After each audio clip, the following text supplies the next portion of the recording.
Hey guys, welcome to Sabri Zone. In this video tutorial, I will teach you how can you switch off your aeroplane mode.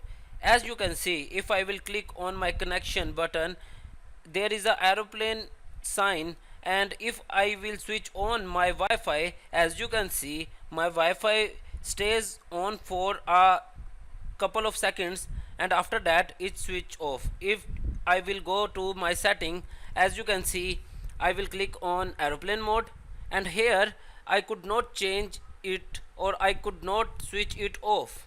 So how can I resolve this major issue? To resolve this issue, you just need to check a button which may be located on the side of your laptop or bottom of the laptop. All you have to do is to switch off that button.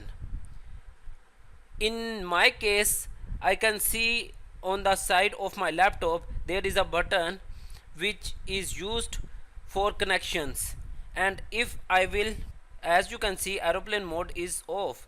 It is happening just because of I am sliding my button on my laptop, and now I can switch on and off my aeroplane mode. And here is my Wi-Fi connection which is named as subscribe Sabri Zone. All you have to do is to subscribe my channel and like this video if this video helped you. See you in next video. Stay tuned and subscribe.